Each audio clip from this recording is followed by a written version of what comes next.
அனைவருக்கும் வணக்கம். சிம்ம ராசிக்காரர்களுக்கு ஒன்றல்ல ரெண்டல்ல சரியாக ஏறத்தாழ 600 ஆண்டுகளுக்கு பிறகு கரெக்டாக வரக்கூடிய சரியாக ஏறத்தாழ அமையக்கூடிய சிறந்த நாளாக இந்த நாள் பார்க்கப்படுகிறது. ஏனென்றால் மிக முக்கியமான நாளாக இந்த நாள் வருவதால் இந்த நாளை குறித்து வைத்துக் கொள்ளுங்கள். இந்த நாளில் 5 ரூபாய் போதும் 5 அல்ல 51 தலைமுறை தோஷங்கள் நீங்கக்கூடிய வகையில் பல சாபங்கள் உங்களுடைய வாழ்க்கையை விட்டு விலகும். அதோடு மட்டுமல்லாது குபேர யோகம் என்று சொல்லக்கூடிய வகையில் மிக சிறப்பான வாய்ப்புகளும் சந்தர்ப்பங்களும் உருவாகும் என்று சொல்லக்கூடிய வகையில் எந்த நாள் அமைந்திருக்கிறது என்று பார்க்கும் போது மகாலய அமாவாசையான அந்த நாள் பார்க்கப்படுகிறது. மகாலய அமாவாசை தினத்தன்று உறுதியாகவே 600 ஆண்டுகளுக்கு பிறகு வரக்கூடிய மகத்தான நாளாக கருதக்கூடிய இந்த நாளில் 5 ரூபாய் போதும் 51 தலைமுறை 21 அல்ல 51 தலைமுறை தோஷம் நீங்கக்கூடிய அளவிற்கு மிக சிறப்பான நல்ல பலன் கிடைப்பதோடு குபேர யோகம் என்று சொல்லக்கூடிய வகையில் மிக சிறப்பான வளர்ச்சியும் செல்வ செழிப்பும் முன்னேற்றமும் உறுதியாக உங்களை தேடி வரும். ஏனென்றால் நாம் வாழ்வில் எவ்வளவுதான் கஷ்டமாக கடினப்பட்டு உழைத்தாலும் மிக பெரிய அளவுல செல்வத்தை சேர்த்தாலும் கூட அவை சேர்க்க முடியாமல் பல்வேறு வகையில வீணாகி கொண்டு செல்கிறதே. கடின உழைப்பு அதிகமாக பணம் சம்பாதித்தாலும் கூட எப்படி செயல்பாகிறது செலவாகிறது என்பது தெரியாமல் பல சிரமங்களை நாம் சந்தித்திருக்கலாம். ஆனால் உறுதியாகவே அந்த வகையில் இருக்கக்கூடிய பல சிரமங்கள் தோஷங்களை நீக்கக்கூடிய வகையில் முன்னோர் வழிபாடு என்று சொல்லக்கூடிய மகத்தான வழிபாடாக அமையக்கூடிய மகாலய அமாவாசை விரத வழிபாட்டை மேற்கொள்வதால் அனைத்து வகையான தோஷங்களும் சிரமங்களும் நீங்கி மிக சிறப்பான வளர்ச்சி நம்மளுடைய வாழ்வில் உறுதியாக கிடைக்கும். அதிலும் குறிப்பாக பித்ரு தோஷம் பித்ரு கர்மா என்று சொல்லக்கூடிய முன்னோர்களின் சாபம் உறுதியாகவே நீங்கும் அமைப்பாக பார்க்கப்படுகிறது. நிச்சயமாக முன்னோர்கள் நமக்கு சாபம் கொடுப்பார்களா, அவர்கள் தோஷத்தை ஏற்படுத்துவார்களா என்ற கேள்வி வரலாம். உண்மையில் அது தோஷமோ சாபமோ இல்லை. ஏனென்றால் முன்னோர்கள் நமக்கு எப்படி சாபம் கொடுப்பார்கள், நாம் நல்லாக இருக்க வேண்டும் என்றுதானே நினைப்பார்கள். அப்படி இருக்கும்போது முன்னோர்களிடம் சில வருத்தம் ஏற்படலாம். அந்த வருத்தம் தான் முன்னோர்களின் சாபமாக பார்க்கப்படுகிறது. உண்மையில் அவர்கள் சாபம் கொடுப்பதில்லை. முன்னோர்கள் இப்படி செய்யலாம் என்று சில வருத்தத்தை தெரிவிக்கலாம். அப்படி முன்னோர்கள் வருத்தத்தில் இருப்பதால் சில பிரச்சனைகள் ஏற்படலாம். குடும்பத்தில் புதிதாக வீடு கட்ட முடியாமல் பல சுபகாரியங்கள் திருமணம் போன்றவை நடத்த முடியாமல் பல தடைகளை சந்திக்கக்கூடிய சந்தர்ப்பம் உருவாகிறது. இவற்றை நிவர்த்தி செய்வதற்கு உறுதியாகவே 365 நாட்களில் 96 நாட்கள் முன்னோர் வழிபாடு செய்வது மிக சிறந்த பலனை கொடுக்கும். 91 நாட்கள் வழிபாடு செய்ய முடியவில்லை என்றாலும் மிக முக்கியமாக வருகின்ற அமாவாசை தினங்களில் முன்னோர் வழிபாட்டையும் விரதத்தையும் மேற்கொள்வது சிறப்பாக அமையும். வருகின்ற 12 அல்லது 13 அமாவாசைகளிலும் இந்த வழிபாட்டை மேற்கொள்ள முடியவில்லை என்றாலும் மிக முக்கியமான அமாவாசையாக கருதக்கூடிய ஆடி அமாவாசை, புரட்டாசி அமாவாசை என்று அழைக்கக்கூடிய மகாலய அமாவாசை, தை அமாவாசை, இந்த 3 அமாவாசைகளிலும் தவறாமல் நிச்சயமாக முன்னோர் வழிபாட்டை செய்ய வேண்டும். இந்த 3லும் செய்ய முடியவில்லை என்றாலும் கூட மறந்தவனுக்கு மகாலயம் என்ற ஒரு வழக்கு மொழி உண்டு. அந்த வகையில் பார்க்கும்போது உறுதியாக இந்த மகாலய தினத்திலாவது நிச்சயமாக முன்னோர் வழிபாட்டை மேற்கொள்வது தங்களுடைய வாழ்வில் பல தோஷங்களை நீக்கி முன்னேற்றத்தை உறுதியாகவே ஏற்படுத்தி கொடுக்கும் என்பதுதான் யதார்த்தமான உண்மை. இது மகாலய அமாவாசை என்பது இந்துக்கள் முறைப்படி மட்டும்தான் கொண்டாடப்படுகிறது, கடைபிடிக்கப்படுகிறது என்று அர்த்தம் கிடையாது. எந்த மதத்தினராக இருந்தாலும் அவர்கள் தங்களது முன்னோரின் ஆன்ம சாந்திக்காகவும் ஆன்ம இலைப்பாறுதலுக்காகவும் அவர்களை ஒரு தினத்தில் வழிபாடு செய்கிறார்கள். கிறிஸ்தவர்களை பொறுத்தவரைக்கும் கல்லறை திருநாள் என்று ஒரு நாள் கொண்டாடப்படுகிறது. அன்றைய தினத்தில் முன்னோர்களின் ஆன்மா சாந்தி அடைவதற்காக இலைப்பாறுதல் அடைவதோடு மட்டுமல்லாது அவர்களை நினைத்து வழிபாடு செய்வதோடு மட்டுமல்லாது அன்றைய தினத்தில் அன்னதானம் உள்ளிட்ட பல விஷயங்களை மேற்கொள்கிறார்கள். இதுபோன்று எந்த மதத்தினராக இருந்தாலும் அவர்கள் தங்களது முன்னோர்களை வழிபாடு செய்வது இயற்கையான ஒன்று. அந்த வகையில் இந்த முன்னோர் வழிபாட்டை செய்வதன் மூலம் நிச்சயமாக முன்னோரினால் ஏற்படக்கூடிய சில சிரமங்களும் தடைகளும் நம்மளுடைய வாழ்வில் இருந்து உறுதியாகவே விலகும். அதிலும் குறிப்பாக பல்வேறு வகையில தடை தாமதங்கள் சிக்கல்கள் சிரமங்கள் அனைத்தும் விலகுவதோடு மட்டுமல்லாது முன்னோர்களின் வருத்தம் நீங்குவதால் மிக சிறப்பான வளர்ச்சி கிடைக்கும். இந்த முன்னோர்களின் வருத்தத்தை நீக்கக்கூடிய வகையில் மகாலயபட்சம் என்று அமாவாசைக்கு முன்னதாக வரக்கூடிய 15 நாட்களிலும் இந்த வழிபாட்டை மேற்கொள்ளலாம். அதோடு மட்டுமல்லாது மகாலய அமாவாசை அன்று விரத வழிபாட்டை மேற்கொள்வதன் மூலம் செல்வம், புத்திரபாகியம், திருமண தடைகள், புத்திரபாகிய தடைகள் போன்றவை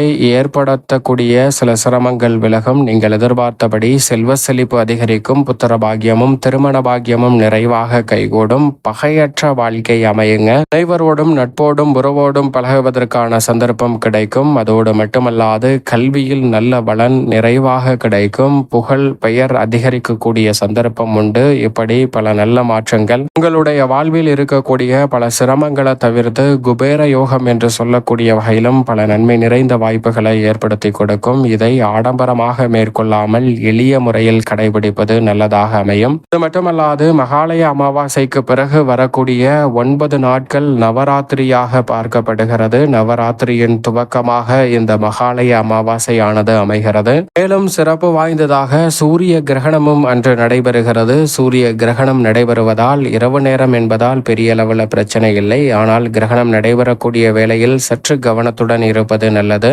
கிரகணம் முடிந்ததற்கு பிறகு நிச்சயம் தவறாமல் குளித்துவிட்டு வீட்டை சுத்தம் செய்துவிட்டு ஆலயத்திற்கு சென்று இறை வழிபாட்டையும் மேற்கொள்ளுங்கள். அதற்கு முன்னதாக உறுதியாகவே இந்த வேளையில் மகாலய அமாவாசை விரத வழிபாட்டை மேற்கொள்வது நிறைந்த பலனை உங்களுடைய வாழ்வில் ஏற்படுத்தி கொடுக்கும். தென்புலத்தார் வழிபாட்டிற்கு பிறகுதான் இறை வழிபாடு என்று சொல்லப்பட்டதிலிருந்து முன்னோர் வழிபாட்டின் முக்கியத்துவத்தை நாம் புரிந்து கொள்ள முடியும். முன்னோர் வழிபாட்டிற்கு பிறகுதான் இறை வழிபாடு, குலதெய்வ வழிபாடு போன்ற அனைத்துமே மேற்கொள்ளப்படுகிறது. அதோடு மட்டுமல்லாது இந்த மகாலய பட்சம் என்பது, மகாலய அமாவாசை விரத வழிபாடு என்பது பல்வேறு புராணங்களில் குறிப்பிடப்பட்டிருக்கிறது. மகாபாரதம், பகவத்கீதை உள்ளிட்ட பல புராணங்களில் குறிப்பிடப்பட்டிருக்கிறது. அது மட்டுமல்லாது கருட புராணத்திலும் குறிப்பிடப்பட்டிருக்கிறது. ஏனென்றால் மகாலய பட்சத்தின் போதுதான் சிரத்தை செய்வதன் மூலம் ஆன்மாக்கள் இலைப்பாற்றுதல் அடைகின்றன என்பதை உறுதி செய்கிறது கருட புராணம். இப்படி மகாலய அமாவாசை என்பது அனைத்திலும் கூடுதல் சிறப்பு வாய்ந்த ஒன்றாக பார்க்கப்படுகிறது.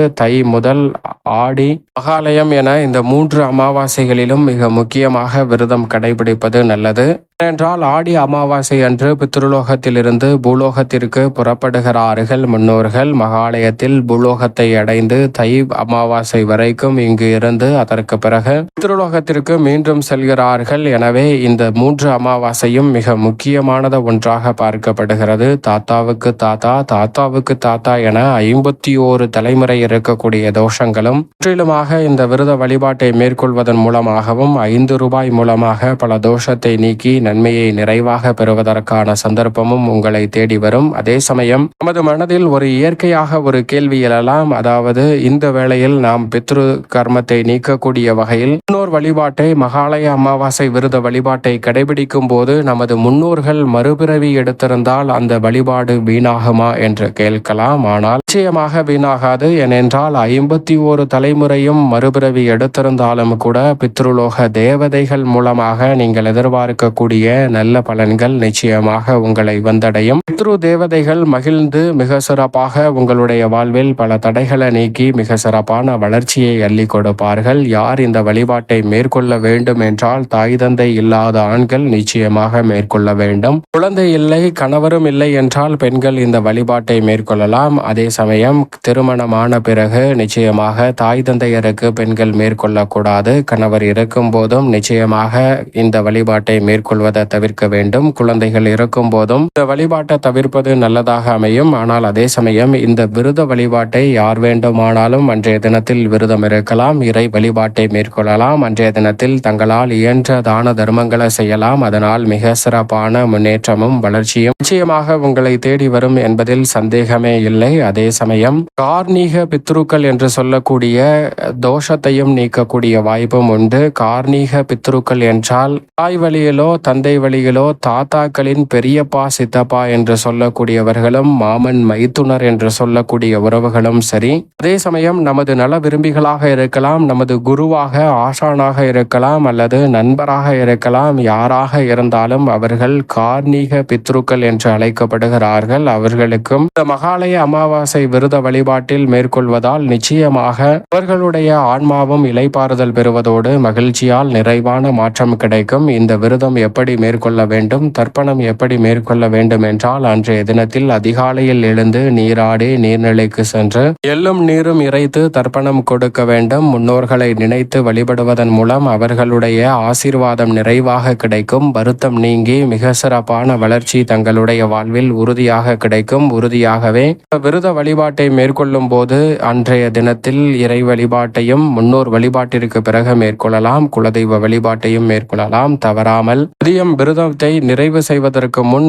5 ரூபாய்க்கு ஒரு பிஸ்கட்டாவது வாங்கி காகத்திற்கு கொடுங்கள். தங்களால் இயன்றவரை உணவளியுங்கள். உணவளிப்பதால் மிகப்பெரிய அளவிலான புண்ணியம் நிச்சயமாக கிடைக்கும். அப்படி முடியவில்லை என்றாலும் குறைந்தது ஒரு 5 ரூபாய்க்காவது ஏதேனும் ஒரு உணவுப் பொருளை வாங்கி காகத்திற்கு கொடுப்பதால் 5 அல்ல, 21 அல்ல, 51 தலைமுறை தோஷம் நீங்கி உங்களுடைய வாழ்வில் உறுதியாக மகிழ்ச்சி கிடைக்கும். அதோடு மட்டுமல்லாது 5 ரூபாய் போதும். அன்னதானம் கொடுக்கக்கூடிய வேளையில் நிச்சயமாக அந்த 5 ரூபாய்க்கு எள் முட்டாய் வாங்கி அவர்களுக்கு சேர்த்து கொடுங்கள். அதனால் நிறைந்த நன்மை உங்களுடைய வாழ்வில் அபரிவிதமாக கிடைக்கும். அதோடு மட்டுமல்லாது பசுவிற்கு அகத்திக்கீரை கொடுங்கள். அரிசி, காய்கறிகள் போன்றவற்றை தானமாக கொடுக்கலாம். வாழைக்காய் உள்ளிட்டவற்றை தானமாக கொடுப்பது நிறைந்த நன்மையை நிச்சயமாக அள்ளி கொடுக்கும். அதே சமயம் என்னால் இந்த பித்ரு தோஷத்தை நீக்கக்கூடிய முன்னோர் வழிபாட்டை மேற்கொள்ள முடியவில்லை, ஆனால் நான் என்னால் இயன்றவரை தான தர்மம் செய்கிறேன் என்றால் நிச்சயமாக மகத்தான புண்ணியம் உங்களை வந்து சேரும். அதே போன்று அன்னதானம் செய்கிறேன் என்றாலும் மிக நிறைவான நன்மை உங்களை வந்து சேரும். மிக பெரிய அளவில்